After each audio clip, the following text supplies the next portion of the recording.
Well, we get to play study and contrast here with Valerie because where hers is textually intensive out of necessity, mine is almost totally textually absent here. So I start with these pretty pictures here. What are the pictures? They're two portraits of the figures I've been working on for the most of the past year, David Hume and Jean-Jacques Rousseau. And the portraits are today famous because they're the visual record of a very tragic incident that happened in 1766 where the man on the left very generously and magnanimously invited the exiled man on the right to England, for which he was repaid by the paranoid Rousseau with accusations of being part of an international conspiracy. But on a more substantive level, these portraits actually speak to one of the main themes that's come out of my wisdom research on the two figures here, because one doesn't need to be any sort of sophisticated art historian to see that these are, at the very least, a study in contrasts with the regal Mr. Hume and his military uniform, corpulent and complacent, next to the withdrawn, pained face in the shadows of Mr. Rousseau. But for me, what's been interesting is the way that these two figures I began with a certain hypothesis about their uniformity, but over time have come to appreciate their diversity with regard to conceptions of wisdom in particular. So this gives something of a visual image that reinforces the real diversity that I've seen between these two figures in the course of my work in the past year. So with that, so what have I been doing? So my project began with a central question, which is what is the relationship of wisdom to the other directed sentiments or virtues? And I embarked on the project 2 years ago with a hypothesis in mind. And that was, quite simply, that the Enlightenment's regrounding of love in sentiment was the direct result of its skepticism towards, or almost rejection of, classical wisdom or Sophia.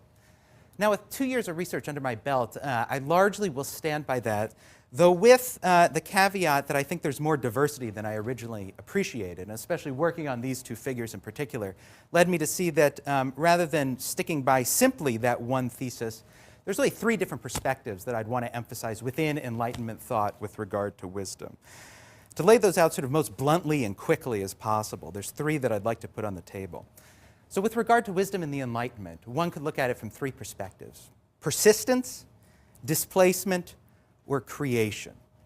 So with regard to the persistence of wisdom, there are elements within the 18th century that want to retain classical conceptions of Sophia. And that work was the focus of my work in the first year, and I presented at last year's symposium on the wonderful article in the Encyclopédie on Sagesse, which did seek to recreate and to sustain within the 18th century a certain conception of Sophia. So I think one would have to say that the persistence of that concept and trying to harmonize that with Enlightenment is very much present.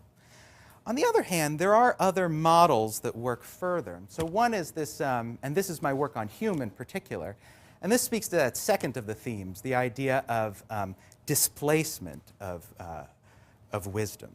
So over the course of the past year, I've been working on an article on Hume and his conception of wisdom, which will be ultimately part of the monograph and has just been accepted for publication at the journal Political Theory.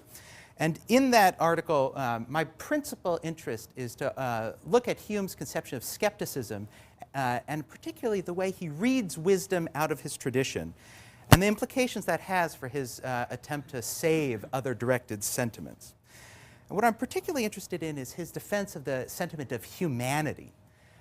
Hume is deeply invested. He calls humanity the only sentiment upon which a system of morals can be founded. It's a rather remarkable and huge claim, and one wants to ask what that means. Without going into the details of what he means by humanity there, what's important, I think, from the perspective of wisdom research is how he gets to defend that. An older conception that he's arguing against would look to wisdom in the Sophia sense as grounding love. For Hume, his epistemological skepticism leads to turn to certain naturalistic associative mechanisms within the mind as grounding humanity. So a move away from concepts of transcendence and a move towards these naturalistic associative mechanisms that all humans have by nature. Wisdom is not necessary for other directedness. Finally, though, coming to Rousseau, and now this is the work I've been engaged in the last 6 months. I've been shopping around a paper that will again become one of the core chapters.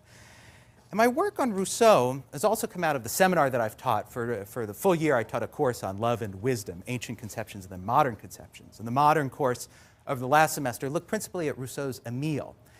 And working through this with the question of wisdom in mind, I found something in this relatively familiar text that I hadn't noticed and not many people have focused on to now. And that is the fact that Rousseau is deeply interested in retaining a conception of Sophia wisdom. At the same time, he steadfastly rejects any of the classical conceptions of transcendence or access to transcendence that are familiar from the original Sophia definitions. Rousseau, that is, begins with sensationalist epistemology. He begins in a post-Lockean world and takes much of this up from Condillac and the 18th century tradition. But he begins with the assumption that revelation, that transcendence, that absolute conceptions of the good are unavailable, and what one needs to do is to fabricate or create a move towards transcendence based upon this sensationalism. There is a training of the senses, therefore, leading to ultimate and true wisdom for Rousseau. And I've been working out what that might mean for Rousseau over the course of the past year. I conclude very briefly just noting what Rousseau's substantive definition of wisdom is. I know that, again, skepticism towards substantive definitions is a sort of underlying theme here, but it's what I do, so I can't help but put it on the table. Especially, it seems to me, worth considering from wisdom researchers. Rousseau concludes the Emile with what he's been building up to by telling us, in fact, what wisdom is. What's wisdom? Quote, "The primary wisdom is to want what is, and to regulate one's heart based on its destiny." I'm sort of emboldened to read this definition, partially by Eddie's comment before. Perhaps wisdom isn't making wise choices. It's putting yourself in a position where those choices aren't, in fact, absolutely necessary to be made.